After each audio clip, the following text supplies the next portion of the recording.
വന്നത് അതേ പാതയിലേക്ക് ലിസ്റ്റ് മാറുന്നു തോന്നുന്നുവെന്ന് സാന്ദ്ര തോമസ് ജനകീയ കോടതിയിൽ ഒരു പരാമർശം ഉന്നയിച്ചിട്ടുണ്ട്. അതെങ്ങനെയാണ്, എന്താണ് അതിന്റെ സത്യാവസ്ഥ, എന്താണ് ഇങ്ങനെ സാന്ദ്ര പറയുന്നത്? അതായത് എന്താണ് ചോദ്യം? അതായത് ഞാൻ സിനിമ തട്ടിയെടുക്കുന്നു, ആ പാതയിലേക്ക് ലിസ്റ്റിൽ പോകുന്നു. ക്രിസ്മസ് തൂക്കോ? തീർച്ചയായിട്ടും സ്റ്റാറുകൾ തൂക്കുന്നുണ്ട് ഇഷ്ടം കൂടി ക്രിസ്മസിന്. അതിന്റെ കൂടെ ഇടി വന്ന് നമ്മളെ തൂക്കാതിരുന്നു. പക്ഷെ വെളുപ്പിന് 4 മണിക്കൊക്കെ വെക്കുന്ന ഷോറിൽ ഭയങ്കരമായിട്ടുള്ള ഉറക്കങ്ങൾ സംഭവിക്കുന്നു. അപ്പൊ അത് വെച്ചിട്ടുള്ള റീസെന്റ് ആയിട്ട് ഒരു ഇന്റർവ്യൂല് പറഞ്ഞിട്ടുണ്ടായിരുന്നു കാന്താര പോലെ ഒരു പാൻ ഇന്ത്യൻ ഹിറ്റ് ആവാനുള്ള ചാൻസ് ഇടിക്കുന്നുണ്ടെന്ന്. അത് എപ്പോ മുതലാ തോന്നി തുടങ്ങിയത്? ആർക്കൊരു വെല്ലുവിളിയാണെന്ന് വിചാരിക്കുന്നുണ്ടോ? പ്രതീക്ഷിച്ചിരിക്കുന്നത് നിങ്ങൾ പാൻ ഇന്ത്യൻ സ്റ്റാർ ആയിട്ട് വളർന്നുകൊണ്ടിരിക്കുന്നു പറയില്ല. ഞാൻ അതിക്ക് മേലെ എന്നാണ് എന്റെ വിശ്വാസം. ജനഗണമന 2 രാമചന്ദ്ര ബോസൻകോ, അപ്പോൾ അത് കുറെ ആയി വെയിറ്റ് പെൻഡിങ്ങിൽ വരുന്നത്. ഇനി എന്നാണ് വരാൻ ചാൻസ്? ഞാനും അതെ കുറെ നാളായി വെയിറ്റ് ചെയ്യുന്നു, പോകുന്നില്ലല്ലോ. അത് എമ്പുരാനാണ്. എമ്പുരാനിൽ ഒരു റോൾ ഉണ്ട് എന്ന് പറയുന്നുണ്ട് സുരാജ് ചേട്ടന്. ഈ ബോട്ടിന് ഓരോന്നിനും 650 വെച്ച് ലിസ്റ്റ് ചേട്ടൻ റെന്റ് അടയ്ക്കുന്നുണ്ട്. ഇത് സത്യം പറഞ്ഞു കഴിഞ്ഞാൽ ചെറിയ സ്മെല്ലുണ്ട്, ചെറുതായിട്ട് ഹൈദരലിയുടെ പെരുമാറ്റങ്ങൾ ചോദ്യമൊക്കെ കാണുമ്പോൾ പ്രേക്ഷകർക്ക് അല്ലെങ്കിൽ ഇത് കാണുന്നവർക്ക് തോന്നി ഇവണ്ട് ഒരു ഇടി പിടി കൊടുക്കാതെ രക്ഷയില്ലെന്ന് തോന്നുന്നു. ലിസിൻ ചേട്ടാ, അപ്പോൾ റീസെന്റ് ആയിട്ട് ഒരു ഇന്റർവ്യൂല് പറഞ്ഞിട്ടുണ്ടായിരുന്നു കാന്താര പോലെ ഒരു പാൻ ഇന്ത്യൻ ഹിറ്റ് ആവാനുള്ള ചാൻസ് ഇടിക്കുന്നുണ്ടെന്ന്. അത് എപ്പോ മുതലാ തോന്നി തുടങ്ങിയത്? ഈ സിനിമ കണ്ടു കഴിഞ്ഞപ്പോഴാണ് അങ്ങനെ തോന്നിയത്. പിന്നെ ആകെ ഒരു പോരായ്മ എന്ന് പറഞ്ഞാൽ സുരാജേട്ടനെ വെച്ചിട്ടാണ് നമ്മളൊരു വലിയ റിസ്ക് എടുക്കുന്നത് എന്നുള്ളൊരു സംഭവമുള്ളൂ. അത് ഒഴിച്ചു കഴിഞ്ഞു കഴിഞ്ഞാൽ ഈ സിനിമ ഒരു ഭാഗ്യമായിട്ട് കണക്കാക്കാം. ബാക്കിയെല്ലാം കയ്യിൽ നിന്ന് പൈസ പോയിട്ടുണ്ട്. അല്ലല്ല, ഈ സിനിമയുടെ ഒരു കണ്ടന്റ്, ഒരു മെയിൻ പ്ലോട്ട് എന്ന് പറയുന്നത് എല്ലാ ലാംഗ്വേജിലും വർക്ക് ചെയ്യാൻ പറ്റുന്ന ഒരു കണ്ടന്റ് ആയിട്ടാണ് തോന്നിയിട്ടുള്ളത്. അതുകൊണ്ടിട്ടാണ് അങ്ങനെ പറഞ്ഞത്. ഇപ്പൊ കാന്താര എന്ന് പറയുന്ന സിനിമ ഞാൻ പറഞ്ഞു, ഇവിടെ നമ്മൾ ആദ്യം 4 സ്ക്രീനിൽ മാത്രമേ ഉള്ളൂ റിലീസ് ചെയ്തിട്ടുള്ളൂ. അത് കഴിഞ്ഞിട്ട് അത് 150, 250, 350 ഇവിടെ ഒരു വലിയ ഷെയർ വന്ന ഒരു സിനിമയായി. ഗ്ലോബലി അതൊരു വലിയ ഷെയർ വന്ന സിനിമയായി മാറി. അപ്പം അതൊക്കെ പ്രതീക്ഷിക്കുന്നു. ഇപ്പം സിനിമകൾ നമുക്ക് അറിയാൻ പറ്റില്ല. സിനിമ ഇറങ്ങിക്കഴിഞ്ഞ് കഴിഞ്ഞിട്ട് പ്രേക്ഷകരാണ് തീരുമാനിക്കുന്നത് സ്വീകരിക്കണോ വേണ്ടോ എന്നുള്ളത്. അപ്പം എല്ലാ സിനിമകളും നമ്മളിങ്ങനെ സിനിമകൾ നിർമ്മിക്കുമ്പോൾ നമ്മുടെ അതിൻ്റെ ഒരു ഭാഗമാണ് പ്രൊമോഷൻ കൊടുക്കുക, അതിൻ്റെ ഇൻ്റർവ്യൂസ് കൊടുക്കുക എന്നുള്ളത്. അപ്പം അന്നേരം ചോദിക്കുന്ന ചോദ്യങ്ങൾക്ക് നമ്മുടെ രീതിയിൽ നമ്മുടെ മനസ്സിൽ എന്താണോ അപ്പോൾ ആ ഒരു ഉത്തരവായിട്ട് വരുന്നത് അത് നമ്മൾ ഷെയർ ചെയ്യുക എന്നുള്ളതാണ്. സോ നമ്മളോട് അങ്ങനെ ചോദിച്ചു, നമ്മൾ നമ്മുടെ പ്രതീക്ഷയാണ് പങ്കുവെക്കുന്നത്. എന്തായാലും 100 കോടി 200 കോടി മിനിമം മേടിക്കുന്ന ഒരാൾ കൂടി ഉണ്ടല്ലോ അല്ലെ നമ്മുടെ ഒപ്പം. ഈ IMDb റേറ്റ് പ്രകാരം ഇന്ത്യയിൽ ഏറ്റവും കൂടുതൽ കാണാൻ ആഗ്രഹിക്കുന്നത് ഇപ്പോൾ മാർക്കോ ആണെന്ന് പറയുന്നുണ്ട്. അപ്പോൾ മാർക്ക് ഒരു വെല്ലുവിളിയാണെന്ന് വിചാരിക്കുന്നുണ്ടോ? അല്ല, മാർക്കോ ഫസ്റ്റ് ഷോയ്ക്ക് കണ്ടിട്ട് ഇത് സെക്കൻഡ് ഷോയ്ക്ക് കണ്ടാലും മതി. അങ്ങനെ അപ്പം മാർക്കോയ്ക്ക് അങ്ങനെ ഒരു റേറ്റിംഗ് ഉള്ള സ്ഥിതിക്ക് മോർണിംഗ് ഷോ അത് കണ്ടിട്ട് നമുക്കൊരു മാറ്റിനി പോലെ കിട്ടിയാലും മതി. അതെ. ഈ സുരാജേട്ട, നമ്മളിപ്പോൾ നേരത്തെ പറഞ്ഞല്ലോ സൈക്കോ അല്ല, സൈക്കോ എന്ന് പറയണ്ട എന്ന് പറയുമ്പോഴും സിനിമ കണ്ടു കഴിയുമ്പോൾ നമുക്ക് തോന്നുന്നത് പല പ്രേക്ഷകർക്ക് പല രീതിക്കായിരിക്കുമല്ലോ. പക്ഷെ എനിക്ക് ഈ സിനിമ ഇപ്പോൾ ഇവിടെ നിന്ന് കുറേ നേരം ട്രെയിലർ കണ്ടു. നിങ്ങൾ വരാൻ താമസിച്ചപ്പോൾ അത് എന്നിട്ട് ഞങ്ങൾ ഇങ്ങനെ കണ്ടുകൊണ്ടിരിക്കുകയായിരുന്നു. വൈകിയപ്പോഴേ കണ്ടുകൊണ്ട് ആ കസേര എടുത്ത് അടിക്കുന്ന ഒരു സീനുണ്ടോ, അത് നമുക്ക് എല്ലാവർക്കും ഭയങ്കര ഇഷ്ടപ്പെട്ട ഒരു ഇതാണ്. ഇത്തരം സീനുകൾ ചെയ്യുമ്പോൾ ആ ഡയറക്ടർ പറയുന്ന സീൻ ചെയ്യുന്നു എന്നുള്ള അത്തരം സീനുകൾ ചെയ്യുമ്പോൾ സുരാജേട്ടന് മനസ്സിൽ തോന്നി എന്തായാലും ആ ഒരു സീൻ ചെയ്യുന്ന സമയത്ത് ആ ക്യാരക്ടറായിട്ട് നിൽക്കുക എന്നുള്ളതാണ്. പരമാവധി ആ ക്യാരക്ടറായിട്ട് നിൽക്കാനായിട്ട് ശ്രമം നടത്തിയിട്ടുണ്ട്. ഇങ്ങനെ ഈ സിനിമയിൽ എത്ര അഴിഞ്ഞാട്ടം ഉണ്ടാവും? സിനിമയിൽ ഉടനീളം അഴിഞ്ഞാട്ടമാണ് എല്ലാ സിനിമ. അതായത് ഈ സിനിമ ഒരു നിങ്ങളെ ഒരു 2 മണിക്കൂർ ഫുൾ എൻഗേജിലായിരിക്കും. നിങ്ങൾ കണ്ടുകൊണ്ട് നല്ല എൻഗേജ്ഡ് ആയിട്ടുള്ള മുഹൂർത്തങ്ങൾ അതിനകത്തുണ്ട് എന്നുള്ളതാണ് ഏറ്റവും വലിയ സന്തോഷം. എൻഗേജിങ് ആയിരിക്കുക എന്നുള്ളതാണല്ലോ. അത് നിങ്ങൾ 2 മണിക്കൂർ ഉറപ്പായിട്ട് എൻഗേജ് ചെയ്യും. സുരാജേട്ടനാണെങ്കിൽ ശരി, ലിസ്റ്റിനാണ് എല്ലാ ഇന്റർവ്യൂവിലും പറയുന്നത് ഈ സിനിമ വളരെയധികം പ്രേക്ഷകർക്ക് ഇഷ്ടപ്പെടുന്ന ഉറപ്പ് തന്നെ തരാം. നിങ്ങൾ ഇങ്ങനെ ഇത്തരം ഉറപ്പ് തന്ന ഒരു സിനിമ വേറെ ഉണ്ടോ എന്ന് ചോദിച്ചാൽ എനിക്ക് സംശയമാണ്. ഞാൻ സുരാജേട്ടനെ ഇന്റർവ്യൂ എടുത്തിട്ടുണ്ട്. അത്രയും ഉറപ്പ് തരുമെങ്കിൽ അങ്ങനെയല്ല. ഇപ്പൊ ഹൈദരലിയുടെ ഇന്റർവ്യൂ, ഹൈദരലിയുടെ പെരുമാറ്റങ്ങൾ ചോദ്യമൊക്കെ കാണുമ്പോൾ പ്രേക്ഷകർക്ക് അല്ലെങ്കിൽ ഇത് കാണുന്നവർക്ക് തോന്നി ഇവണ്ട് ഒരു ഇടി പിടി കൊടുക്കാതെ രക്ഷയില്ലെന്ന് തോന്നുന്നു. പലർക്കും അങ്ങനെ തോന്നിയിട്ടുണ്ട്. അതാണ് നമ്മുടെ ഈ സിനിമയുടെ ഏറ്റവും വലിയ പ്രതീക്ഷ. കാര്യം എന്താണെന്ന് വെച്ചാൽ സുരാജിന്റെ ആക്ടിവിറ്റീസ് കാട്ടുമ്പോൾ ഇവണ്ട് പിടിച്ചൊരെണ്ണം കൊടുക്കാൻ നമുക്ക് തോന്നും. ഒരു ഇറിറ്റേഷൻ ഉണ്ടാക്കുന്ന അല്ലെങ്കിൽ ഒരു സൈക്കോ, ഒരു ക്യാരക്ടർ ചേഞ്ച് ഉണ്ടല്ലോ, അതാണ് ഈ സിനിമ. ഞാൻ ഇവിടെ ഉണ്ട്. ആ. ഞാൻ ഇവിടെ ഉണ്ട്. അല്ല അപ്പം ഞാനും സുരാജ് ഒരേ കാറ്റഗറിയിലാണോ? അങ്ങനെയല്ല. അല്ല, എല്ലാ ആരും പെർഫെക്റ്റ് അല്ല. എല്ലാ മനുഷ്യരിലും സൈക്കോ ഉണ്ട്. അത് സാഹചര്യത്തിനനുസരിച്ചിട്ടാണ്. അതങ്ങനെ വരുമ്പോൾ നമുക്ക് കണ്ടു നിൽക്കുന്നവർക്ക് ഇത് സൈക്കോയുടെ അങ്ങനെ തോന്നുന്ന ഒരുപാട് മുഹൂർത്തങ്ങൾ ഈ സിനിമയിലുണ്ട്. ഇപ്പൊ ഹൈദറിൽ ഇന്നാല് ഡാൻസ് കാട്ടി, ഇതെല്ലാം പ്രേക്ഷകർ കാണേണ്ട വന്നില്ലേ? ഇതെല്ലാം പാട്ട് പാടുന്നു, തുള്ളുന്നു, ഇതെല്ലാം കാണികൾ കണ്ടുകൊണ്ടിട്ടിരിക്കുമല്ലോ. അപ്പൊ അങ്ങനത്തെ ഒരു ചെറിയ ലിസ്റ്റിലും ഒരു സൈക്കോ ഉണ്ട്. അതാണ് ഈ വേഷത്തിൽ നിന്ന് എത്തിയിരിക്കുന്നത്. വേഷം ഇതിനൊന്നൊരു ഞാൻ ഇതിന്റെ ടൈറ്റിലിനോട് നീതി പുലർത്താൻ വേണ്ടിയിട്ടാണ്. ഞാൻ മാത്രമാണ് കുറച്ചുകൂടെ എക്സ്ട്രാ ഡീസന്റ്. ഇപ്പൊ ഗ്രേസ് ഒക്കെ ഇട്ടേക്കുന്നുണ്ടില്ലേ, ഇതെന്ത് പറ്റിയെന്നുള്ളതാണ്. എന്തെങ്കിലും ഗ്രേസ് ശരിക്കും ഇന്ന് കോട്ടിടുന്നതുകൊണ്ട് ഈ പബ്ലിസിറ്റിക്ക് ഇതിന് തന്നെ വന്നത്. നമ്മളോട് പറഞ്ഞതാ മറ്റേ പ്രൊമോഷൻ കഴിഞ്ഞ് കഴിഞ്ഞാൽ പിന്നെ ഒന്നിനും വിളിക്കരുത്, ഇന്ന് കോട്ടിടാലോ.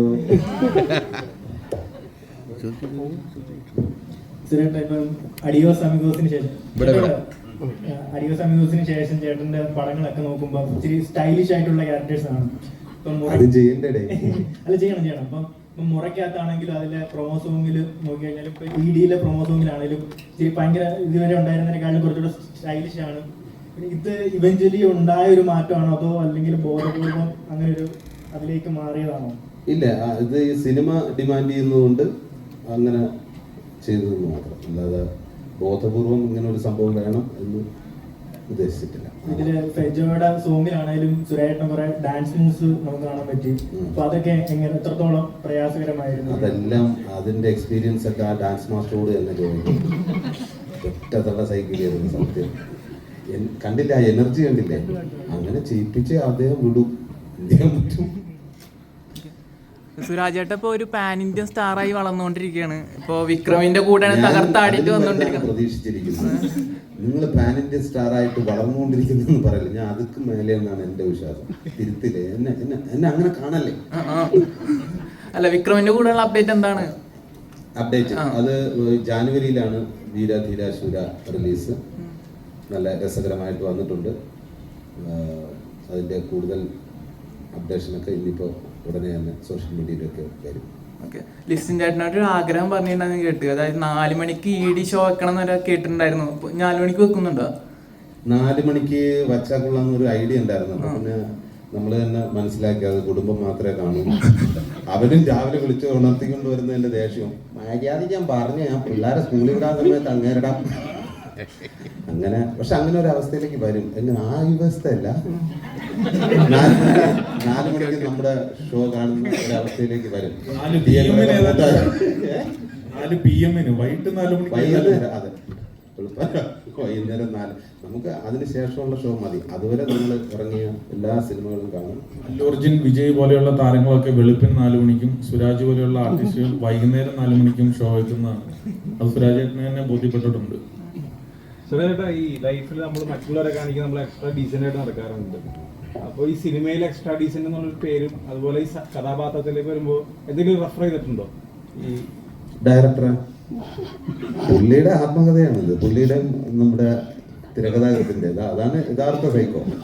ഇതിന്റെ എഴുത്തുകാരനാണ്. അപ്പോൾ ഇവരുടെ ആത്മകഥ അവർ തന്നെ വിവരിച്ച് തരുമ്പോൾ നമ്മൾ ഈസി ആയിട്ട് അതിലേക്ക് കയറാനും പറ്റി. കണ്ടുകൊണ്ടിരിക്കല്ലേ.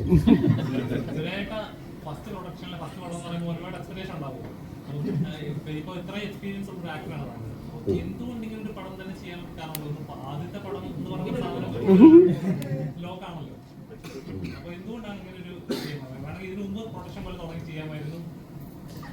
പൈസ കിട്ടുന്നോട് ആദ്യം ചെയ്യാൻ അല്ല, അത് ശരിക്കും ഞാൻ പറഞ്ഞല്ലോ, അതിന്റെ കഥയും കഥാപാത്രവും ഇതുവരെ വരാത്തൊരു സംഭവം, ഞാൻ ഇതുവരെ ചെയ്തിട്ടില്ലാത്ത.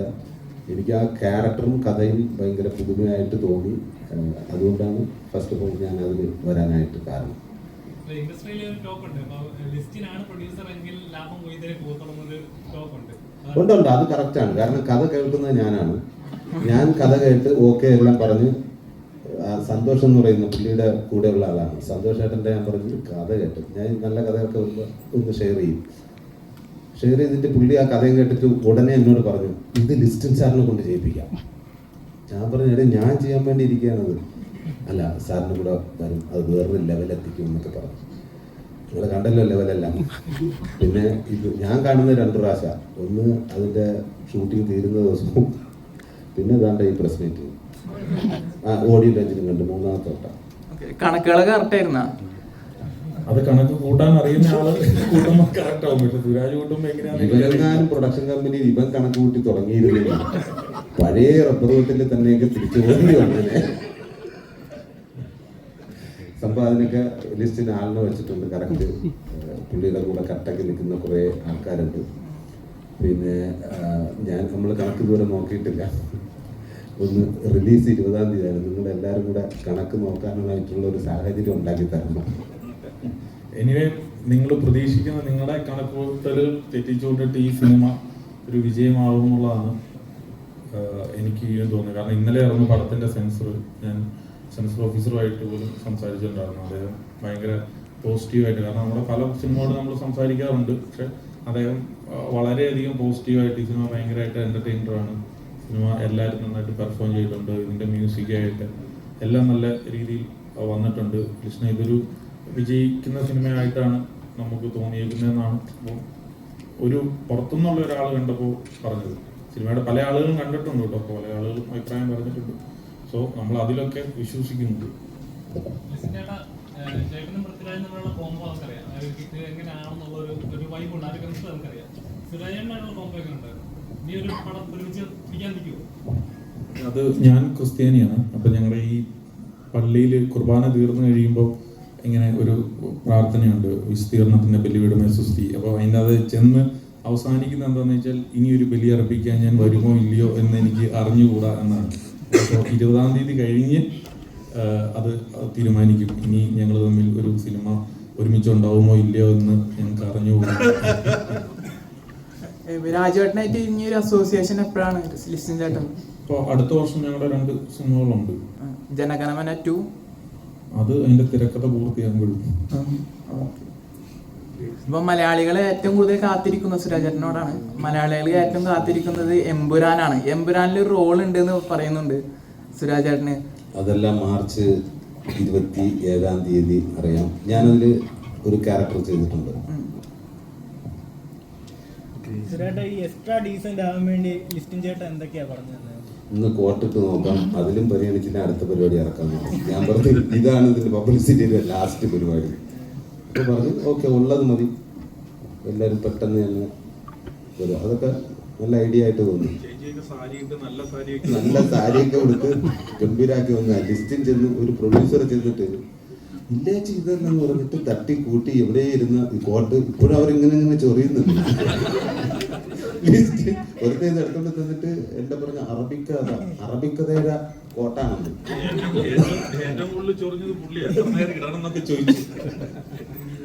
ഡയറക്ടറിൻ്റെ അടുത്താണ് ഇപ്പം സിനിമ 20-ാം തീയതി ഇറങ്ങിയാണ്. താങ്കളുടെ പ്രതീക്ഷ വലുതാണ്. ഈ നേരത്തെ നമ്മൾ ഇൻ്റർവ്യൂവിൽ ചോദിച്ച പോലെ എങ്ങനെയാണ് സുരാജിലേക്ക് കഥ എത്തിയും പിന്നെ സുരാജിൽ നിന്നും എങ്ങനെയാണ് ലിസ്റ്റിലേക്ക് എത്തിയെന്ന് പറഞ്ഞു. അമിത പ്രതീക്ഷയോട് കൂടിയാണ് നമ്മളൊരു സിനിമ, നമ്മുടെ സിനിമയാണല്ലോ, നമുക്ക് ഒത്തിരി പ്രതീക്ഷ ഉണ്ടല്ലോ. ഈ സബ്ജക്റ്റിൽ ഇപ്പം നിങ്ങൾ രണ്ടുപേരും കൂടെ ചേർന്നാണ് ഇപ്പം എന്നോട് എനിക്ക് തോന്നുന്നത് തമാശയ്ക്ക് പറഞ്ഞാൽ നിങ്ങളുടെ ഒരു ജീവിതമാണെന്ന് പറഞ്ഞു. അതിലെന്തെങ്കിലും യാഥാർത്ഥ്യമുണ്ടോ? അതായത് അമിത പ്രതീക്ഷ എന്നുള്ളതല്ല, നമുക്കൊരു സിനിമ, എല്ലാ സിനിമകളിലും നമ്മൾ സ്വാഭാവികമായിട്ടുള്ള ഒരു സംവിധായകൻ്റെയും അതിൻ്റെ അണിയറ പ്രവർത്തകരുടെയും പ്രതീക്ഷ തന്നെയാണ്. അപ്പോൾ ഇത് നേരെ ഉത്തരത്തിലേക്ക് വന്നു കഴിഞ്ഞാൽ അങ്ങനെ നമ്മുടെ ജീവിത കഥ എന്നല്ല, എൻ്റെയും റൈറ്ററുടെയും അപ്പുറത്ത് നമുക്ക് ചുറ്റുപാടുമുള്ള, നമുക്ക് കണ്ടുപരിചയമുള്ള, ഇപ്പോൾ ഈ സിനിമ കണ്ടു കഴിഞ്ഞാൽ ഇപ്പോൾ ഇതൊക്കെ എൻ്റെ അടുത്ത് പറയാൻ സാധ്യതയുണ്ട്, എടാ നീ പറഞ്ഞ കറക്റ്റാണ്, കാരണം ഇതിങ്ങനെ എൻ്റെ വീടിന് തൊട്ടപ്പുറത്ത് അല്ലെങ്കിൽ എൻ്റെ വീട്ടിൽ ഞാൻ തന്നെ ഇങ്ങനെയാണെന്ന് ചിലപ്പോൾ നിങ്ങൾ പറയും. ഞാൻ പറഞ്ഞപ്പോൾ എല്ലാവർക്കും നമുക്ക് കണ്ടുപരിചയമുള്ള, നമ്മുടെ ചുറ്റുപാടുള്ള, നമുക്ക് തൊട്ടപ്പുറത്തെ വീട്ടിലൊക്കെ ഉള്ള നമ്മുടെ കൂട്ടുകാർക്കിടയിലൊക്കെ പലപ്പോഴും നമ്മുടെ സംസാരത്തിൽ വരുന്ന തരത്തിലുള്ള ഒരു ക്യാരക്ടറാണ് ബിനു. ആ ബിനുവിൻ്റെ കുടുംബം എങ്ങനെ, അപ്പോൾ ആ കുടുംബം എങ്ങനെയാണ് ബിനുവിനെ കൈകാര്യം ചെയ്യുന്നത്, ബിനു എങ്ങനെയാണ് അവരെ കൈകാര്യം ചെയ്യുന്നത്, എന്താണ് അതിനകത്തുള്ള, അതിനൊക്കെ നർമ്മത്തിൽ ചാലിച്ചിട്ടുള്ള രീതിയിലാണ് നമ്മൾ. പിന്നെ സിനിമ ഒരു ഡാർക്ക് ഹ്യൂമർ ജോണറാണ്, മലയാളത്തിൽ അങ്ങനെ കൂടുതൽ വന്നിട്ടില്ലാത്തൊരു ജോണറാണ് ഡാർക്ക് ഹ്യൂമർ. അപ്പോൾ ആ ഡാർക്ക് ഹ്യൂമറിനകത്ത് നമുക്ക് എത്രത്തോളം പൊലിപ്പിക്കാൻ പറ്റുമോ അത്രത്തോളം ചെയ്തിട്ടുണ്ട്. അപ്പോൾ സ്വാഭാവികമായിട്ടും ബിനു എന്ന ഒരു ക്യാരക്ടറിനെ ചുറ്റിപ്പറ്റിയാണ് ആ വീടും ഈ ഇരിക്കുന്ന എല്ലാ ക്യാരക്ടേഴ്സും ഉള്ളത്. അപ്പോൾ ഈ കൊടുക്കൽ വാങ്ങൽ ഇപ്പോൾ ശ്യാമിൻ്റെ ക്യാരക്ടറാണെങ്കിലും വിനീതട്ടലിൻ്റെ ക്യാരക്ടറാണെങ്കിലും ഗ്രേസിൻ്റെ ആണെങ്കിലും ചേച്ചിയുടെ ആണെങ്കിലും അല്ലെങ്കിൽ അച്ഛൻ സുധീർ കരമ, ഇവരുടെ എല്ലാവരുടെയും പെർഫോമൻസ് നമുക്ക് സ്വാഭാവികമായിട്ട് എല്ലാവരും നന്നായി ചെയ്തിട്ടുണ്ടല്ലോ എന്ന് തോന്നാനുള്ള പ്രധാന കാരണം എന്ന് വെച്ചാൽ സുരാജേട്ടൻ്റെ ബിനു എന്നുള്ള ക്യാരക്ടർ അത്രയ്ക്കും അൾട്ടിമേറ്റ്ലി ആ രീതിയിലാണ് സുരാജേട്ടൻ അത് കൈകാര്യം ചെയ്തിട്ടുള്ളത്. അപ്പോൾ ആ ക്യാരക്ടറിനോട് ചേർന്ന് നിൽക്കുക, ആ ക്യാരക്ടറിന്റെ ഇമോഷൻ വേരിയേഷൻസിനോടൊപ്പം നിൽക്കുക എന്ന് പറയുന്നത് ബാക്കി എല്ലാ ആർട്ടിസ്റ്റുകൾക്കും ചാലഞ്ച് ആയിരുന്നു. ആ ചാലഞ്ച് അവർ വളരെ വൃത്തിയായി ചെയ്തു. അതെല്ലാവരിൽ നിന്നും അതിന്റെ പെർഫോമൻസ് മാക്സിമം എനിക്ക് എടുക്കാൻ പറ്റി. അതുകൊണ്ടാണ് ഇതിന്റെ എൻഡ് ഓഫ് ദി ഡേ നമ്മൾ സിനിമ കഴിഞ്ഞ് ഷൂട്ടൊക്കെ കഴിഞ്ഞിട്ട് അങ്കിതിന്റെ അടുത്ത് ഈ സ്ക്രിപ്റ്റ് ആദ്യം അങ്കിതിന് കൊടുത്തിരുന്നു. അപ്പോൾ അങ്കിത് വായിച്ചപ്പോൾ പറഞ്ഞു, ബ്രോ അടിപൊളി പരിപാടിയാണ്, ചെയ്തു വരുമ്പോൾ അങ്ങനെയാണല്ലോ മ്യൂസിക് ഡയറക്ടർ പറയാം, ചെയ്തു വരുമ്പോൾ എങ്ങനെയാണെന്ന് നമുക്ക് നോക്കാം. അപ്പോൾ അങ്കിതിന്റെ അടുത്ത് ഫസ്റ്റ് കമന്റ് പറഞ്ഞാൽ ഞാൻ വായിച്ചതിനപ്പുറത്തേക്കാണ് ഇതിന്റെ റിസൾട്ട് വന്നിട്ടുള്ളത്. അപ്പോൾ അങ്കിതിന്റെ മ്യൂസിക് കൂടി ആകുമ്പോൾ അതിന് നമ്മളൊരു ഔട്ട് ഓഫ് ബോക്സ് സ്റ്റോറിയാണ്. അപ്പോൾ അതിന്റെ മ്യൂസിക്കൽ ട്രീറ്റ്മെന്റും ഒരു ഔട്ട് ഓഫ് ബോക്സ് ജോണറിലാണ് അങ്കിത് അത് വളരെ ഭംഗിയായിട്ട് ചെയ്തിട്ടുണ്ട്. കാരണം അവനെ ഓവറോൾ എല്ലാം കൂടി വരുമ്പോൾ ഫൈനൽ മിക്സിംഗ് പരിപാടികളോട് കഴിയുമ്പോഴാണ് നമുക്കത് എങ്ങനെയാണ് എന്ന് പറയും. ഇപ്പോൾ ലിസ്റ്റിൻ പറഞ്ഞ പോലെ ഇപ്പോൾ സെൻസർ ഓഫീസിലാണെങ്കിൽ ഞാൻ ഇന്നലെ പോയപ്പോഴും അവരുടെയൊക്കെ റെസ്പോൺസ് വളരെ പോസിറ്റീവായിരുന്നു. അപ്പോൾ നമുക്ക് ചുറ്റുപാടുമുള്ള നമുക്ക് കണ്ടുപരിചയമുള്ള ബയോപിക് ഓഫ് എന്താ പറയുക മില്യൺ പീപ്പിൾ അല്ലെങ്കിൽ മില്യൺ ഹൗസ് ഹോൾഡ് എന്ന് പറയാൻ പറ്റുന്ന ഒരു കഥയാണ് എഴുതി. എല്ലാവർക്കും എൻജോയ് ചെയ്യാൻ പറ്റും. കാരണം ഫൺ ആയതുകൊണ്ട് തന്നെ അതിലെല്ലാ സീനുകളിലും സിറ്റുവേഷൻ കോമഡികളും ഉള്ളതുകൊണ്ട് തന്നെ ആ രീതിയിൽ ആസ്വദിക്കാൻ പറ്റുന്നതാണ് വിശ്വാസം.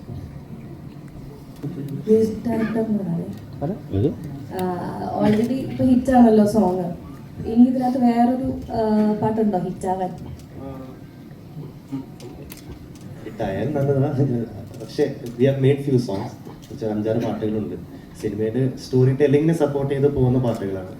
പക്ഷെ ഞാൻ ഉണ്ടാക്കി കഴിഞ്ഞിട്ട് ഇവർ കേട്ടപ്പോൾ ദേ ഫെൽറ്റ് ഈ സോങ്സ് പുറത്ത് വന്ന ആൾക്കാർക്ക് ഇഷ്ടപ്പെടും എന്നൊരു പ്രതീക്ഷ ഉണ്ട്. പക്ഷേ in my point of view സിനിമയിൽ വരുന്ന പോകുമ്പോൾ I think you have to enjoy the whole process of viewing the film. അതിനുവേണ്ടി ചെയ്ത പാട്ടുകളാണ്. അതിൻ്റെ അല്ലാതെ അത് വർക്കൗട്ട് ആയാൽ അത്ര സന്തോഷം. ഓക്കെ, ഇതിനകത്ത് മോസ്റ്റ്ലി ഒരു റാപ്പ് സോങ്സ് അങ്ങനത്തെ ടൈപ്പ് ഓഫ് സോങ്സ് ആണോ ഉള്ളത് ഇനി വരാനുള്ള? എല്ലാം ജോണേഴ്സ് ഉണ്ട്. Rap promotional track was a mixture of Vijayalakshmi ചേച്ചി പാടിയതും തിരുമാലിയുടെ ഒരു കോമ്പിനേഷൻ ആയിരുന്നു. 2 വോയിസസ് അവർ ഇഷ്ടപ്പെട്ട വോയിസസ് ആണ്. അപ്പോൾ അവർ യൂസ് ചെയ്യാൻ പറ്റിയ ആ ട്രാക്കിൽ അതിൻ്റെ ഒരു ഐ വാസ് എക്സൈറ്റഡ് ഫോർ. പിന്നെ സിനിമയുടെ സ്റ്റോറി ടെല്ലിംഗ് ആ ഗ്രാഫ് മാറുന്നതനുസരിച്ച് the music of the film is also change. ഇപ്പോഴത്തെ ഒരു ട്രെൻഡ് നോക്കുമ്പോൾ ഇങ്ങനത്തെ ഒരു ജോണർ മാത്രമേ ഇനി അങ്ങോട്ട് പോകുള്ളൂ എന്ന് തോന്നിയിട്ടുണ്ട് എപ്പോഴെങ്കിലും as A music director? Because ഇപ്പോൾ കുറേ മെലഡീസ് ഒക്കെ മിസ് ചെയ്യുന്നുണ്ട്. ഒരുപാട് പഴയ പാട്ടുകൾ, പഴയ നല്ല നല്ല പാട്ടുകൾ നമുക്കിപ്പോൾ മിസ് ചെയ്യുന്നുണ്ട്. അപ്പോൾ ഇങ്ങനത്തെ ഒരു ജോണർ മാത്രമായിരിക്കും ഇനി നമ്മുടെ പുതുതലമുറയ്ക്ക് ഇഷ്ടപ്പെടുള്ളൂ എന്ന് തോന്നിയിട്ടുണ്ടോ? അങ്ങനെ ചിന്തിച്ചിട്ടില്ല. പക്ഷേ ഈ സിനിമയ്ക്ക് ഡിമാൻഡ് എന്തായാലും ചെയ്ത് and we felt right at this. ചിലപ്പോൾ ഇത് തന്നെ ഒരു വർഷം കഴിഞ്ഞാൽ ഞങ്ങൾ കാണുമ്പോൾ വേറെ രീതിക്ക് ചെയ്യാമെന്ന് തോന്നുമായിരിക്കും.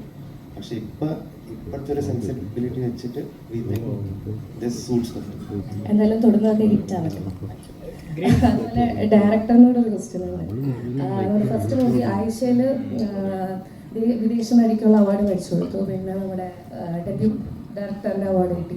ഈ എക്സ്ട്രാ ഡീസന്റിൽ സുരാജേട്ടന് ഒരു അവാർഡ് മേടിച്ചു കൊടുക്കാൻ പരിപാടിയാണോ?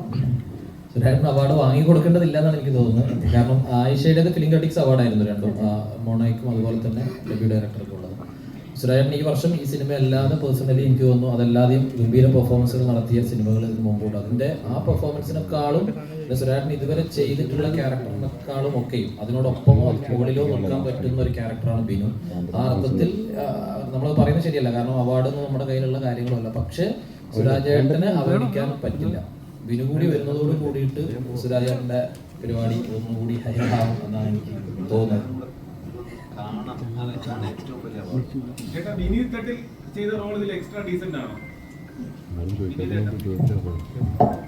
എൻ്റെ കഥാപാത്രത്തിൻ്റെ പേര് സനന്ദൻ എന്നാണ്. ബിനു എൻ്റെ ഫാമിലിക്ക് ഒരു ഭയങ്കര ബന്ധമുള്ളൊരു ആളാണ്. അങ്ങനെ ഡീസൻ്റ് ആണോ എന്ന് ചോദിച്ചാൽ അത്ര ഡീസൻ്റ് അല്ലാതെ തോന്നുന്നു. ബാക്കി 2 ദിവസം കൂടെ ഉള്ളു നമുക്ക് സ്ക്രീനിൽ കാണാം.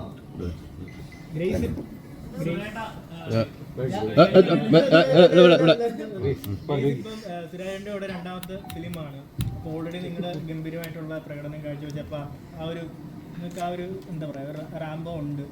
അപ്പോൾ വീണ്ടും ഈ ഒരു സിനിമയിൽ ഒന്നിച്ചപ്പോൾ നിങ്ങൾ കൈനിട്ട് എന്തെങ്കിലും രീതിയിൽ പെർഫോമൻസ് ഈ പടത്തിൽ ചെയ്തിട്ടുണ്ടോ? അല്ലെങ്കിൽ എത്രത്തോളം ഗ്രേറ്റ്ഫുൾ ആണ്? കയ്യിൽ നിന്ന് ഒരുപാട് ഇടാനുള്ള അവസരം തന്നിരുന്നു. നല്ല ഫ്രീഡം തന്നൊരു ഡയറക്ടറായിരുന്നു. എസ്പെഷ്യലി നമ്മൾ ഹ്യൂമർ, ഇത് ഡാർക്ക് ഹ്യൂമർ പരിപാടിയും കൂടെയാണ്. ഞാൻ സുരാജേട്ടൻ്റെ കൂടെ മുന്നേ വർക്ക് ചെയ്തത് നാഗേന്ദ്രൻസ് ആണ്. ഹ്യൂമർ ചെയ്യുമ്പം ഏറ്റവും കൂടുതൽ നമ്മൾ ശ്രദ്ധിക്കേണ്ടതും ഏറ്റവും കൂടുതൽ നമുക്ക് കിട്ടുന്ന ഒരു അനുഗ്രഹമാണ് നമ്മുടെ കൂടെ നിൽക്കുന്ന കോ ആക്ടർ നമ്മളെ എത്രത്തോളം നമ്മുടെ ക്യാരക്ടർ അപ്ലിഫ്റ്റ് ചെയ്യാനായിട്ട് സഹായിക്കുന്നു എന്നുള്ളത്. അത് സുരാജേട്ടൻ്റെ കൂടെ നിൽക്കുമ്പോൾ ഞാൻ ഒരുപാട് കാര്യങ്ങൾ എങ്ങനെയാണ് സുരാജേട്ടനെ അതിനെ ക്യാരക്ടറിനെ അപ്രോച്ച് ചെയ്യണം എന്നുള്ളതൊക്കെ നാഗേന്ദ്രൻസിൽ ഓൾറെഡി കണ്ട് എനിക്ക് പരിചയമുണ്ട്. അതിന് ഞാൻ ഭാര്യയായിട്ടാണ് അഭിനയിച്ചത്. അതിലെനിക്ക് കിട്ടുന്ന ഫ്രീഡം വേറെയാണ് ആസ് എ ക്യാരക്ടർ. പക്ഷേ ഇതിൽ ഞാൻ സഹോദരിയായിട്ടാണ് വരുന്നത്. അപ്പോൾ എനിക്ക് ആക്ച്വലി നമ്മൾ നോർമലി ആസ് എ പേഴ്സൺ നമ്മൾ ഭാര്യ സംസാരിക്കുന്ന പോലെ അല്ലല്ലോ സഹോദരി സംസാരിക്കുക. അപ്പം അതിനകത്ത് വരുമ്പം അതിൽ കുറേ വ്യത്യാസങ്ങളുണ്ട്. സുരാജേട്ടൻ നാഗേന്ദ്രൻസിൻ്റെ ക്യാരക്ടർ എന്ന് പറയുന്നത് കുറച്ചും കൂടെ മീറ്റർ താഴെയാണ്. ഇതിൽ ബിനുവിൻ്റെ ക്യാരക്ടർ ഈ ഇവിടെയുള്ള എല്ലാ ക്യാരക്ടറിനേക്കാളും മുകളിൽ നിൽക്കുന്ന ഒരു മീറ്ററാണ് ബിനുവിൻ്റെ ക്യാരക്ടറിന്.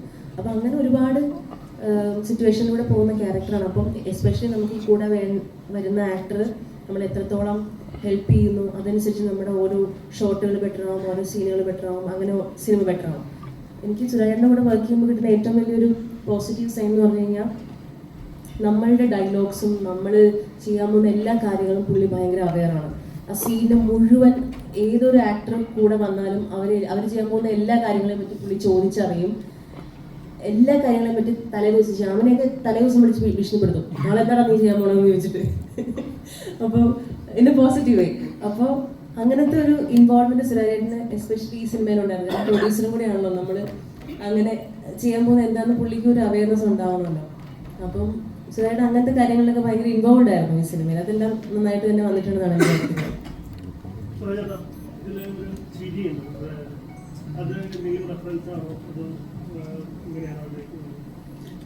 ഇല്ല, അത് ആ സമയത്ത് അങ്ങനെ അങ്ങ് വന്നു പോയതാ. പിന്നെ അത് ഇടയ്ക്കിടയ്ക്ക് കാര്യം അതെ അതെ അതെ അത് ആ ക്യാരക്ടറിലായിരുന്ന സമയത്ത് എനിക്ക് തോന്നുന്നു ഈ ഗെറ്റപ്പ് എല്ലാം ചെയ്ത് ഞാൻ കണ്ണാടിയിൽ നോക്കിയിട്ട് ഞാൻ തന്നെ വെറുതെ ഒന്ന് ചിരിച്ചു. കൊള്ളാല ഈ ചിരി. അപ്പോൾ അതേ ഗെറ്റപ്പിലാണ് നമ്മൾ ലൊക്കേഷനിലോട്ട് ഞാൻ കയറി പോകുന്നത്. അപ്പോൾ ആ ഗെറ്റപ്പ് ഇവരാരും കണ്ടിട്ടില്ല. അപ്പോൾ ചെന്നപ്പോഴും ഇവരുടെ റിയാക്ഷൻ അപ്പം അതൊരു ഞാൻ ചിരിച്ച് അതങ്ങനെ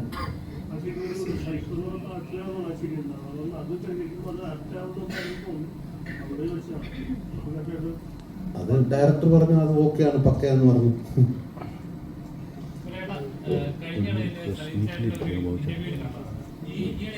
ഞാൻ കണ്ടില്ല.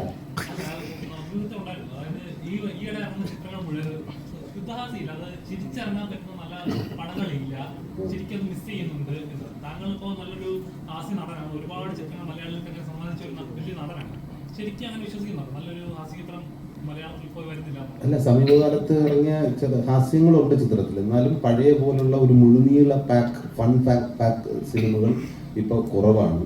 അത് കറക്റ്റാണ്. കാരണം എൻ്റെ അടുത്ത് വരുന്നതിൽ ദി ബെസ്റ്റാണ് ഞാൻ ചെയ്യുന്നത്. ഞാൻ ഇഷ്ടംപോലെ കഥ കേൾക്കുന്നതാണ്. അപ്പോൾ നമുക്കറിയാം ഒരു നല്ലൊരു ഫൺ ആയിട്ടുള്ള ഒരു ഉഴുതു മറിക്കാൻ പറ്റുന്ന തരത്തിലുള്ള സ്ക്രിപ്റ്റുകൾ ഇപ്പോൾ വളരെ കുറവാണ് അത് എന്നാണ് എനിക്ക് തോന്നുന്നത്.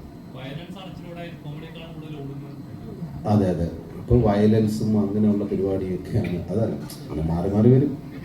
ഹ്യൂമറിന് എന്നും നിലനിൽപ്പുണ്ട്. അത് പ്രപഞ്ച സത്യമാണ്. ചിരിക്കാൻ എല്ലാവർക്കും ഇഷ്ടമാണല്ലോ. ഏതാ? ചേച്ചിയുടെ എൻ്റെ അമ്മയാണ്. രണ്ടാമത്തെ പടത്തിലാണ് എൻ്റെ അമ്മ ക്യാരക്ടർ. നമസ്കാരം, പ്രിയപ്പെട്ട എല്ലാവർക്കും നമസ്കാരം. എൻ്റെ കഥാപാത്രം ബിനുവിൻ്റെ അമ്മയാണ്. ബിനുവിനെ ഏറ്റവും സ്നേഹിക്കുന്ന അമ്മയാണ്. പക്ഷെ പ്രാക്ടിക്കൽ അമ്മയാണ്. അതെന്താണെന്ന് നിങ്ങൾ പടത്തിൽ കണ്ടോളൂ. എനിക്കൊരു കാര്യം പറയാനുണ്ട്.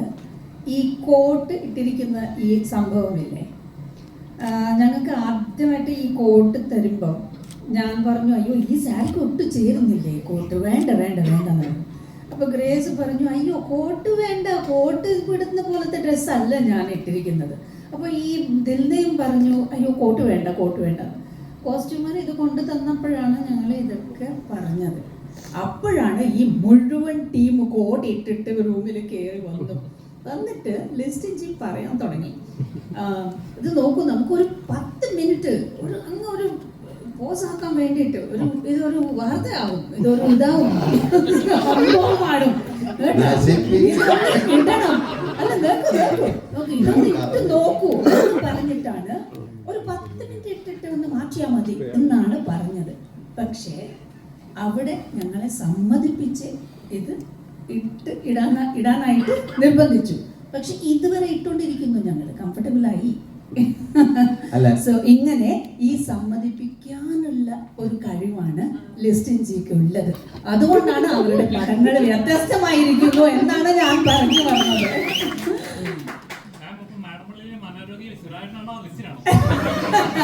അയ്യോ, മനോരോഗിയല്ലേ, ചികിത്സിക്കാൻ വന്ന് എല്ലാവരും സൈക്യാട്രിസ്റ്റ് ആണ്, എല്ലാവരും എന്താ വൈദ്യന്മാരാണ്.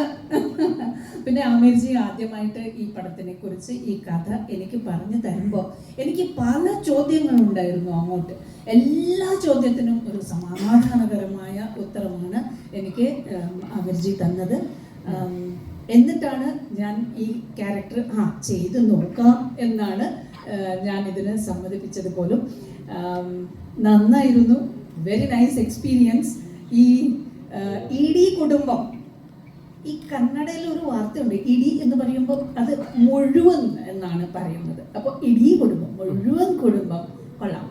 പിന്നെ ഇതിൽ ഞങ്ങൾ സംസാരിക്കുമ്പോൾ പറയാറുണ്ട്, എൻ്റെ കോഫിയിൽ കുറച്ച് എക്സ്ട്രാ ഷുഗർ ഇടണേ, കുറച്ച് എക്സ്ട്രാ പവർഫുൾ ആക്കണേ, എക്സ്ട്രാ കടുപ്പം ഉണ്ടാവണേ എന്നൊക്കെ പറയാറുണ്ട്. അങ്ങനെ ഇത് ഞങ്ങൾ എല്ലാവരും ഇപ്പോൾ എക്സ്ട്രാ ഡീസൻ്റ് ആയി. പിന്നെ ഈ സിറ്റിയിൽ കയറി വരുമ്പോൾ തന്നെ ജംബോ എക്സ്ട്രാ സ്പെഷ്യൽ പോസ്റ്റേഴ്സ് ഉണ്ടായിരുന്നു. ഒരു മഞ്ഞ കളറിൽ വലിയ പോസ്റ്റേഴ്സ് ഒക്കെ കാണുമ്പോൾ ഭയങ്കര സന്തോഷമാണ്. അപ്പോൾ എക്സ്ട്രാ പോസ്റ്റേഴ്സുമായി അങ്ങനെ ഇത് എക്സ്ട്രാ ഹിറ്റ് സിനിമ ആയിരിക്കണം എന്നാണ് എല്ലാവിധ ആശംസകൾ. Thank you. അപ്പൊ നമുക്കൊപ്പം ദില്ലയുണ്ട്. ദില്ല ക്യാരക്ടറിനെ കുറിച്ച്. ഞാൻ ഇതില് സുരാജേട്ടന്റെ ഗേൾ ഫ്രണ്ട് ആയിട്ടാണ്.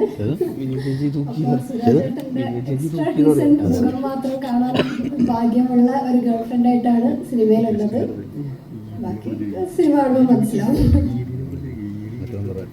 എനിക്ക് ഒരു കാര്യം കൂടി പറയാനുണ്ട്. ഈ സുരാജ് എന്ന് പറയുന്ന ആർട്ടിസ്റ്റ് ഭയങ്കര അൺപ്രഡിക്റ്റബിൾ എക്സ്ട്രാ ആർട്ടിസ്റ്റ് ആണ്. ഞങ്ങൾക്ക് കുറെ പടത്തിലൊക്കെ കണ്ടതാണ്. പക്ഷെ ഇതിലൊരു വേറൊരു ലെവൽ എക്സ്ട്രാ ഡീസൻസിയാണ് കാണിച്ചിരിക്കുന്നത്. അവരുടെ മുമ്പിൽ വെച്ച് അഭിനയിക്കാൻ നിൽക്കുമ്പോൾ നമ്മൾ അങ്ങനെ കണ്ട് നോക്കിക്കൊണ്ടിരുന്നു പോകും. അതുവരെ he is an extra unpredictable performer and it is my honor to share the screen with him as his mother. Thank you. ഒരു കാര്യം പറഞ്ഞോട്ടെ, ഞാൻ നേരത്തെ പറഞ്ഞില്ലേ ശ്യാമിനെ തലേ ദിവസം വിളിക്കും എന്നുള്ളത്. സുരാജന്റെ ഈ എക്സ്ട്രാ ഡീസൻസി മാം പറഞ്ഞപ്പോൾ ഓർത്തൊരു കാര്യമാണ്. നമ്മൾ ഷോട്ട് എടുക്കുന്ന സമയത്ത് ആക്ടേഴ്സ് നമ്മളോട് വന്നിട്ട് നീ എന്താ ചെയ്യാൻ പോകുന്നത് എന്നൊക്കെ ചോദിക്കുന്നത് എക്സ്പീരിയൻസ് ഉണ്ട്. പക്ഷേ പിറ്റേ ദിവസം എടുക്കാൻ പോകുന്ന കാര്യം തലേ ദിവസം വിളിച്ച് ചോദിച്ച് മനസ്സിലാക്കുന്നുണ്ട്. അതെനിക്ക് ഭയങ്കര ഒരു ചില സമയത്ത് വിയേർഡായിട്ട് വന്നു. നമ്മൾ മറ്റേ എക്സാം എഴുതുന്ന സമയത്ത് നീ പഠിച്ചിട്ടുണ്ടായിരുന്നോ? നമ്മൾ പറയുന്നില്ല, ഞാൻ പഠിച്ചില്ല. അപ്പം ക്ലാസ്സിൽ റിസൾട്ട് വരുമ്പം ആ കുട്ടിക്കായിരിക്കും ഫുൾ മാർക്ക്. അങ്ങനത്തെ ഒരു ടീമാണിത്. എല്ലാ ദിവസവും ശ്യാമിനെയും എന്നെയും വിളിച്ചിട്ട് നാളെ എന്താ ചെയ്യാൻ പോണേ, നമ്മൾ എല്ലാ ഡീറ്റെയിലും പറഞ്ഞു. സുരാജേട്ടനല്ലേ വിളിക്കുന്നത്, ആക്ടർ കം പ്രൊഡ്യൂസർ കൂടെയാണ്. നമ്മളെല്ലാം അങ്ങ് മനസ്സ് തുറന്ന് പറയും. പിറ്റേ ദിവസം വന്ന് നിന്നിട്ട് നേരെ നമ്മൾ പറഞ്ഞതിന്റെ അപ്പുറമാണ് ചെയ്യുന്നത്. നമ്മൾ അവിടെ നിന്നിട്ട് ഇതെന്താ ഈ മനുഷ്യൻ ഇങ്ങനെ ചെയ്യണേ എന്ന് തോന്നിപ്പോകുന്ന രീതിയിലൊരു പെർഫോമൻസ് ആണ് പുള്ളി കാഴ്ചവെക്കുന്നത്. ഇതിന്റെ പോസിറ്റീവ് ഞാൻ പറയാൻ ശ്രമിക്കുന്നത്, പുള്ളി മാം പറഞ്ഞത് 100% കറക്റ്റാണ്. അൺപ്രഡിക്റ്റബിൾ ആണ്. നമ്മൾ പിടിച്ചു നിന്നാലേ നമുക്ക് അവിടെ നിലനിൽപ്പുള്ളൂ എന്ന് പറയുന്ന ഒരു കൈൻഡ് ഓഫ് പെർഫോമൻസ് ആണ് ബിനു ഇതിനകത്ത് ചെയ്തു വെച്ചിരിക്കുന്നത്. ഇത് കോട്ട് ഇട്ടത് കൊണ്ട് പറയാൻ എന്നോട് ലിസ്റ്റിൻ ചേട്ടൻ പറഞ്ഞതുകൊണ്ടാണ് ഞാൻ പറയുന്നത്. ഈ കോട്ടിന് ഓരോന്നിനും 650 വെച്ച് ലിസ്റ്റിൻ ചേട്ടൻ റെന്റ് അടയ്ക്കുന്നുണ്ട്. ഇത് സത്യം പറഞ്ഞു കഴിഞ്ഞാൽ ചെറിയ സ്മെല്ലുണ്ട്, ചെറുതായിട്ട് കൈയൊക്കെ ചൊറിഞ്ഞു തുടങ്ങുന്നുമുണ്ട്. ലിസ്റ്റിൻ ചേട്ടൻ സ്വന്തമായിട്ടുള്ള കോട്ടാണ് ഇട്ടിരിക്കുന്നത്. പുള്ളി റെന്റഡ് അല്ല, പുള്ളിയുടെ സ്വന്തമാണത്. ബിനു മാത്രമാണോ ബിനുവിന്റെ കുടുംബവും സൈക്കോ ആണോ? ബിനു മാത്രമാണോ ബിനുവിന്റെ കുടുംബത്തിൽ എല്ലാവരും സൈക്കോ ആണോ? പരിചയമുള്ളൊരു ശബ്ദം.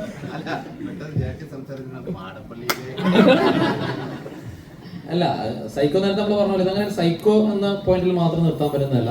ഒരു ഫാമിലിയും അങ്ങനെ എല്ലാവരും സുരാജേട്ടന്റെ ക്യാരക്ടർ ഫ്ലേവറിന് അകത്ത് നിൽക്കുന്ന ആൾക്കാരാണ്.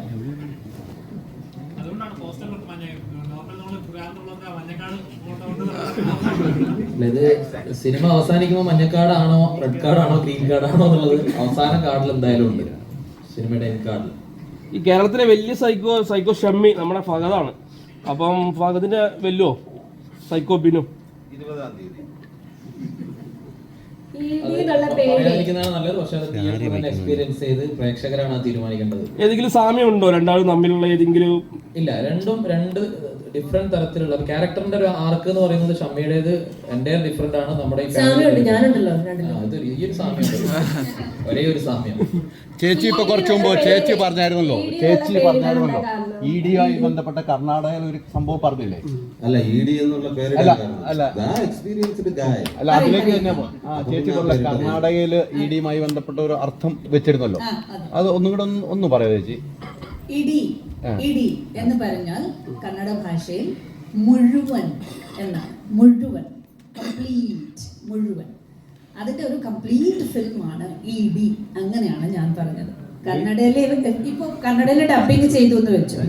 അപ്പോ ഇത് എക്സ്ട്രാ ഡീസെന്റ് എന്നുള്ള എക്സ്പ്ലനേഷൻ ഉണ്ടെങ്കിൽ പോലും കന്നഡ ആൾക്കാർക്ക് പ്രത്യേകിച്ച് ഇതൊരു നല്ല പേരായിരിക്കും. ഇടി, മുഴുവൻ, കംപ്ലീറ്റ് ഫിലിം. ഇത് ലിസ്റ്റിന്റെ അടുത്ത് ചോദിച്ചോ ഇഡിയുമായിട്ട് എന്താ ബന്ധം? കന്നഡ ഇഡി ആയിട്ടുള്ള ബന്ധം ഞാൻ ചോദിച്ചില്ല, പക്ഷെ ഇംഗ്ലീഷ് എക്സ്ട്രാ ഡീസെന്റ് പറഞ്ഞു തന്നിട്ടുണ്ട്. ലിസ്റ്റിനുള്ള ബന്ധം ഇഡിയുമായിട്ട് ആത്മാർത്ഥ ബന്ധം എന്താണെന്ന് ചോദിച്ചിട്ടുണ്ട്. എന്താണ് ചോദിക്കണമല്ലോ ചേച്ചി ഒന്ന്. എന്താണ് ആ മൈക്കൊന്ന് കൊടുക്കോ? നീ എന്നെ ഇവിടെ ഇരുന്ന് സിനിമ ജയിക്കാൻ സമ്മതിക്കുന്നില്ലല്ലേ? ഏതുനേരം അവിടെ പോയി ഇന്റർവ്യൂ കൊടുക്കുന്ന സ്ഥിതി വരും. അല്ല ജീവിതത്തിലെ ഇഡിയുമായിട്ടുള്ള ഇതിന്റെ ഒരു കണക്ഷൻ ജീവിതത്തിൽ ഇപ്പം ഒത്തിരി ഇടി കയറി അങ്ങനെയല്ലേ, ഇത് സിനിമയുടെ ഈടിയാണ്. അതിനെ ഓർമ്മിപ്പിക്കാനാണ് ഈ കോട്ടൺ. ഇത് സിനിമയുടെ ഈടിയാണ്. അതായത് ഇപ്പം നമുക്ക് ചുമ്മാ നമ്മൾ എപ്പോഴും ഒരു പേടിയോടെ അല്ലെങ്കിൽ നമുക്ക് ഒരു റെസ്പെക്റ്റോടെ അല്ലെങ്കിൽ അങ്ങനെ ഒരു കാണേണ്ട ഒരു കാര്യമാണ് ED എന്ന് പറയുന്നത്. നമ്മൾ കേട്ടിട്ടുള്ള ഒരു ED എന്ന് പറയുന്നത്. ഇതിപ്പം അതുകൊണ്ടിട്ടാണ് അത് ആ ED-ആയിട്ട് യാതൊരു ബന്ധവുമില്ല എന്ന് നമ്മൾ ഒരിക്കൽ കൂടെ വീണ്ടും വീണ്ടും ഓർമ്മിക്കുന്ന വിധത്തിലാണ് നമ്മൾ എക്സ്ട്രാ ഡീസന്റ് എന്ന് കാരണം നാളെ എവിടുന്ന ലെറ്റർ വരാൻ പാടില്ലല്ലോ. അല്ല, 20 കഴിയുമ്പോ ശരിക്കും ED വരും. നല്ല ഹിറ്റൊക്കെ ആയി കഴിയുമ്പോൾ വരട്ടെ. ഇൻകം ടാക്സോ ED-യോ ആർക്ക് വേണേലും വരാലോ. സുരാജേട്ടനൊരു ടൈറ്റിൽ കൊടുക്കുകയാണെന്നുണ്ടെങ്കിൽ ഇപ്പൊ ഇത്രയും പേര് പറഞ്ഞതിനകത്ത് എല്ലാവരും പറഞ്ഞത് സുരാജേട്ടൻ ഒരു അൺപ്രഡിക്റ്റബിൾ സ്റ്റാർ ഉണ്ട്. അങ്ങനെ ടൈറ്റിൽ കൊടുക്കാൻ പറ്റുമോ? ഇല്ല, ഞാൻ ദശമൂലം ദാമു, അതാണ് നമ്മൾ കൂടുതൽ കണ്ടിട്ടുള്ളത്. ഞാൻ പേഴ്സണലി ഭയങ്കരമായിട്ട് ചിരിച്ചിട്ടുള്ള ഒരു ക്യാരക്ടർ എന്ന് പറയുന്നത് അതാണ്. അപ്പം അങ്ങനെ ഒരു സ്ക്രിപ്റ്റ് എഴുതി വരുവും അങ്ങനെ ഒരു ക്യാരക്ടറിനെ ഡെവലപ്പ് ചെയ്ത് വരുമൊക്കെ ചെയ്ത് സുരാജേട്ടൻ ഇങ്ങനെ ഒരു സംഭവം റെഡി ആയിട്ടുണ്ടെന്ന് പറയുകയാണെങ്കിൽ നമ്മൾ ഭയങ്കര സന്തോഷത്തോടെ ആ ക്യാരക്ടർ ഒരു സിനിമയാക്കി മാറ്റുമ്പോൾ അതിൻ്റെ ഒരു പാർട്ടാവാനായിട്ട് നോക്കും. കാരണം ഞാൻ ഒരുപാട് ചിരിച്ചിട്ടുള്ള ഒരു സിനിമയിലെ ഒരു ക്യാരക്ടറാണ്.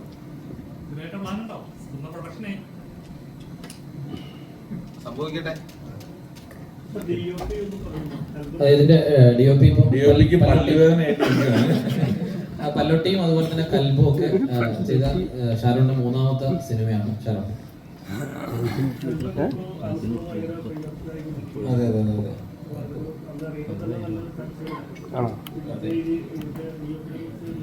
ആക്ച്വലി ഇത് എൻ്റെ 3rd ഫിലിമാണ്. അപ്പോൾ 2 ഫിലിമും ഭയങ്കര ഡിഫറെൻറ്റ് കൈൻഡ് ഓഫ് നമ്മളൊരു വിസിറ്റിംഗ് ആണ് ഷൂട്ട് ചെയ്തത്. അപ്പോൾ ഇതും അതുപോലെ തന്നെ ഇപ്പോൾ ഖൽബാണെങ്കിൽ ഭയങ്കര ബ്യൂട്ടിഫുൾ ഫ്രെയിംസ് ആണ് അതിൽ. പക്ഷെ ഇതിലേക്ക് വരുമ്പോൾ കഥയ്ക്ക് എന്താണ് ഇത് അങ്ങനെയാണ് ഷൂട്ട് ചെയ്തേക്കുന്നത്. കഥയ്ക്ക് എന്താണ് വേണ്ടത് ആ രീതിയിലുള്ളൊരു ഫ്രെയിമുകളും നന്നായി വന്നിട്ടുണ്ടെന്നാണ് വിശ്വസിക്കുന്നത്. കാര്യം ഫീഡ്ബാക്ക് ഉണ്ട്, നല്ല ഫീഡ്ബാക്ക് ഉണ്ട്. ഇല്ല, അത് ആക്ച്വലി അതങ്ങനെ പറഞ്ഞല്ല. നമ്മളിപ്പോൾ ഗിംബിൾ ഓപ്പറേറ്ററിൽ നമുക്ക് വേറെ സ്ഥലത്തായിരിക്കും ഓപ്പറേറ്റ് ചെയ്യുന്നത്. അപ്പോൾ ചിലപ്പോൾ ഞങ്ങൾ റൂമിലൊക്കെ ആയിരിക്കും ഓപ്പറേറ്റ് ചെയ്യുന്നുണ്ടാവുക. അതുകൊണ്ടാണ് അങ്ങനെ പറഞ്ഞത്. അതൊന്നും സെൻസർ ചെയ്ത് കിട്ടത്തില്ല, ഒളിച്ചിരുന്ന് ഷൂട്ട് ചെയ്യുന്നൊക്കെ. ലിസ്റ്റിൻ ചേട്ടാ, ഇപ്പോൾ നീംബോളുടെ ഏറ്റവും കൂടുതൽ OTTക്ക് വെയിറ്റ് ചെയ്യുന്ന ഫിലിമാണ് രാമചന്ദ്ര ബോസൻകോ. അപ്പോൾ അത് കുറേ ആയി പെൻഡിങ്ങിൽ വരുന്നത്. ഇനി എന്നാണ് വരാൻ ചാൻസ്? ഞാനും ഒക്കെ കുറെ നാളായി വെയിറ്റ് ചെയ്യുന്നു, പോകുന്നില്ലല്ലോ എന്നോർത്ത്. അത് നമുക്ക് വിൽക്കാനായിട്ട് ചെയ്യാൻ പറ്റിയില്ല. ബിസിനസ്സിൽ ഉണ്ടല്ലോ ഈ അപ്പ് ആൻഡ് ഡൗൺസ് ഉണ്ടല്ലോ. അതുകൊണ്ടിട്ട് അത് നമുക്ക് നേരത്തെ കൊടുക്കാവുന്ന ഒരു വലിയൊരു എമൗണ്ടിന് കൊടുക്കാവുന്നതായിരുന്നു. അപ്പം അത് നമ്മളിങ്ങനെ നെഗോഷിയേറ്റ് ചെയ്ത് ഇരിക്കുമ്പോൾ അത് സാധിച്ചില്ല. അതാണ്, അതുകൊണ്ടിട്ട് കൊടുക്കാനായിട്ട് ഈവൻ പറ്റിയില്ല. പിന്നെ നമ്മൾ അന്ന് ഒരു വലിയ എമൗണ്ട് പ്രതീക്ഷിച്ചു, അതിനോട് അനുബന്ധിച്ചൊരു വില നമുക്ക് പറഞ്ഞതാണ്. അപ്പോൾ അത് കൊടുത്തില്ല. പിന്നെ വെയിറ്റ് ചെയ്ത് കഴിഞ്ഞപ്പോൾ സിനിമ അത്രയും റിസൾട്ട് കിട്ടാത്ത സ്ഥിതിക്ക് നമ്മളിങ്ങനെ വെയിറ്റ് ചെയ്യേണ്ടി വന്നു. പിന്നെ നമുക്ക് വില ഒട്ടും മാച്ച് ആവാത്തതുകൊണ്ടിട്ട് അതങ്ങനെ നമ്മൾ സേവ് ചെയ്ത് വെച്ചേക്കും. വരുമോ? തീർച്ചയായിട്ടും.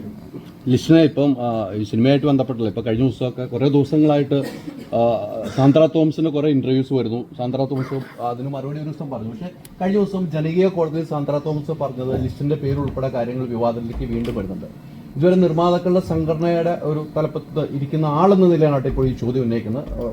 മറുപടി പറയുമെങ്കിൽ മാത്രം പറഞ്ഞാൽ മതി, അനുവാദത്തോട് ചോദിക്കുന്നു. കഴിഞ്ഞ ദിവസം സാന്ദ്ര പറഞ്ഞ പ്രധാനപ്പെട്ട ഒരു പോയിന്റ്, സാന്ദ്രയുടെ ഒരു സിനിമ അവിടെ ചർച്ചയ്ക്ക് വന്നപ്പോൾ ആൻഡോ ജോസഫ് തട്ടിയെടുത്തു. അതേ പാത തന്നെയാണ് ലിസ്റ്റിന് ഇപ്പോൾ തുടരുന്നത്. ഇതെല്ലാം കണ്ടാണ് ലിസ്റ്റും വന്നത്. അതേ പാതയിലേക്ക് ലിസ്റ്റും മാറുന്നു എന്ന് തോന്നുന്നുവെന്ന് സാന്ദ്ര തോമസ് ജനകീയ കോടതിയിൽ ഒരു പരാമർശം ഉന്നയിച്ചിട്ടുണ്ട്. അതെങ്ങനെയാണ്, എന്താണ് അതിന്റെ സത്യാവസ്ഥ, എന്താണ് ഇങ്ങനെ സാന്ദ്ര പറയുന്നത്? അതായത് എന്താണ് ചോദ്യം? അതായത് ഞാൻ സിനിമ തട്ടിയെടുക്കുന്നു, ആ പാതയിലേക്ക് ലിസ്റ്റിൻ പോകുന്നു, അത് എന്താണ് ആൾ ഉദ്ദേശിച്ചിരിക്കുന്നതെന്ന് നമുക്കറിയത്തില്ല.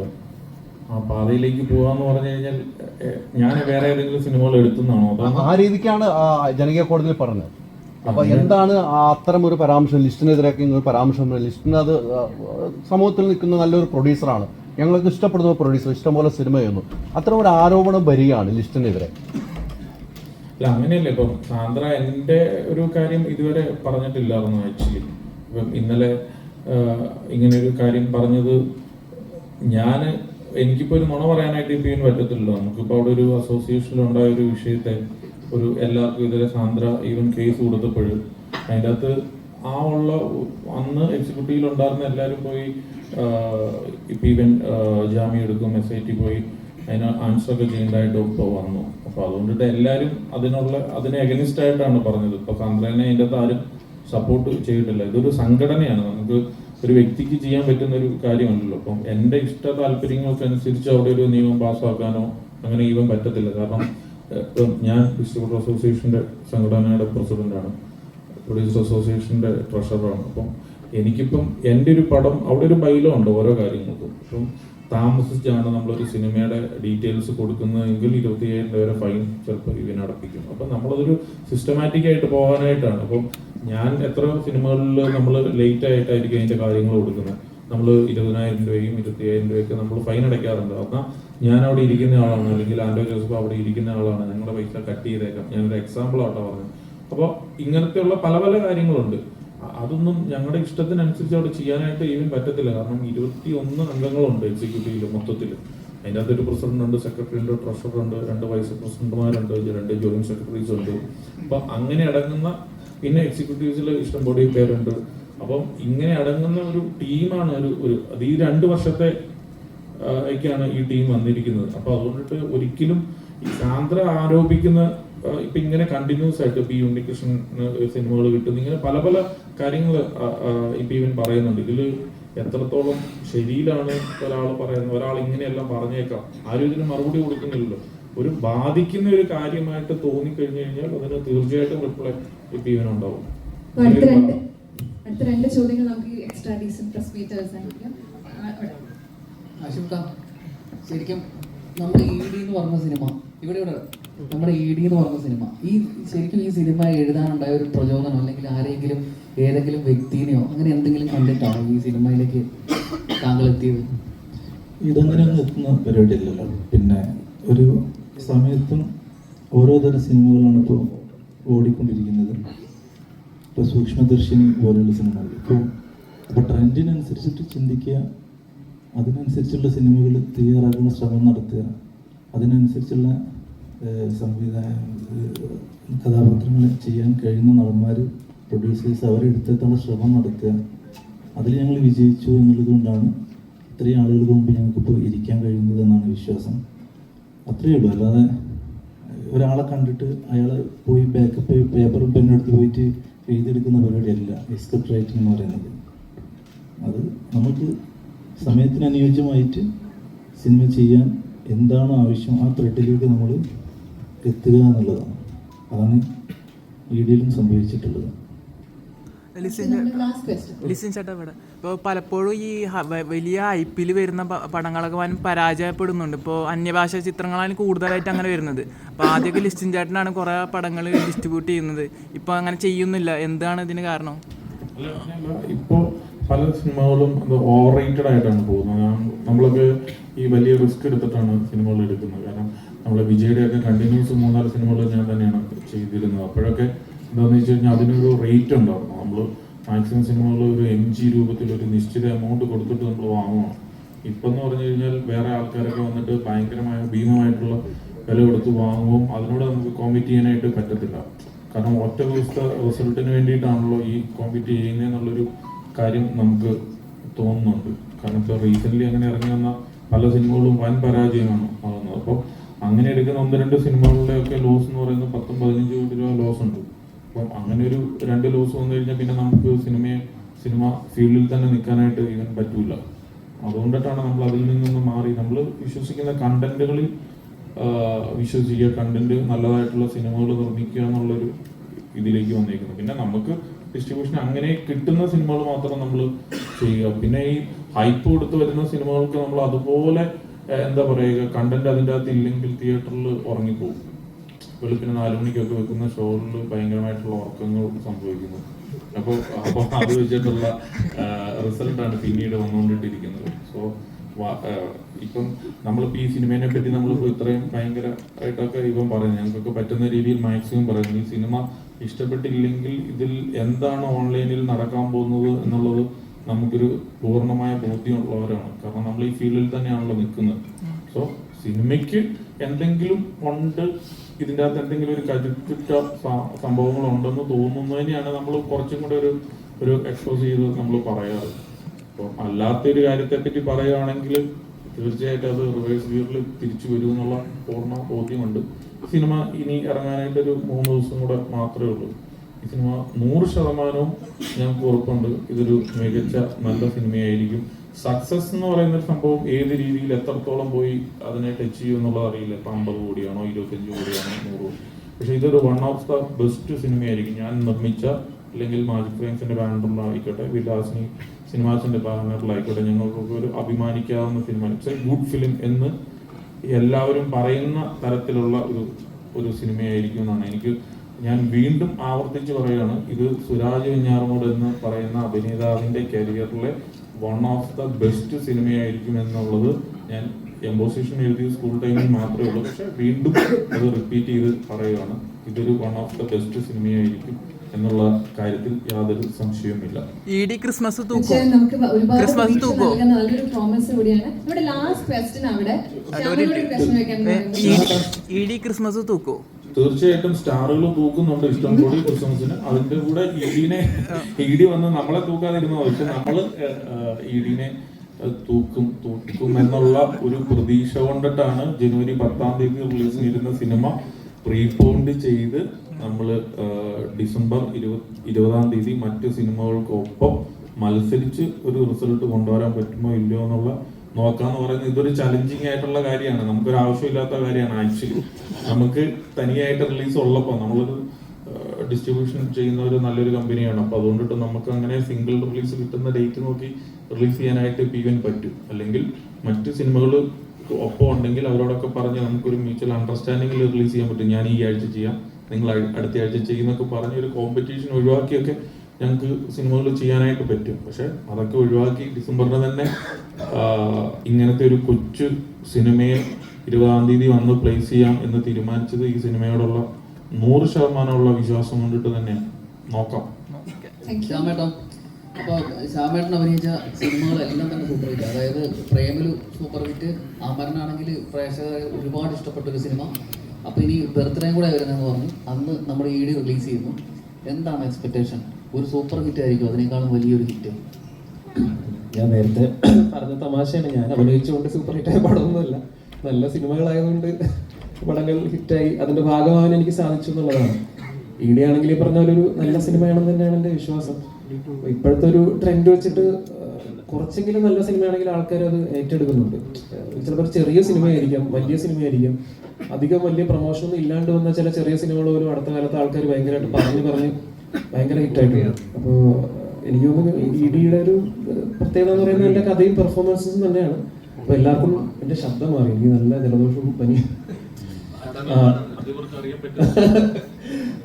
അപ്പോൾ അതുകൊണ്ട് തന്നെയാണ് എനിക്ക് ഈ സിനിമയുടെ ഒരു ഭാഗമാകാൻ സാധിച്ചു എന്നുള്ളത് തന്നെയാണ് ഏറ്റവും വലിയ സന്തോഷം. അപ്പം ഈ വർഷം തന്നെ പ്രേമലു, അമരൻ, അതിൻ്റെ ഒപ്പം ED പോലൊരു സിനിമയുടെ ഭാഗമാകാൻ സാധിച്ചു എന്നുള്ളൊരു സന്തോഷമുണ്ട്. ആ പടം ഈ പറഞ്ഞ പോലെ 50 കോടി 100 കോടിയായിട്ട് ആഗ്രഹിക്കുന്നു. നമ്മളെല്ലാവരും ആഗ്രഹിക്കുമല്ലോ നമ്മുടെ പടം വലിയൊരു സക്സസ് ആവണം. അത്ര തന്നെയാണ് നമ്മുടെ ആഗ്രഹം. Thank you very much all of you. ബിനുവിന്റെയും ഫാമിലിയുടെയും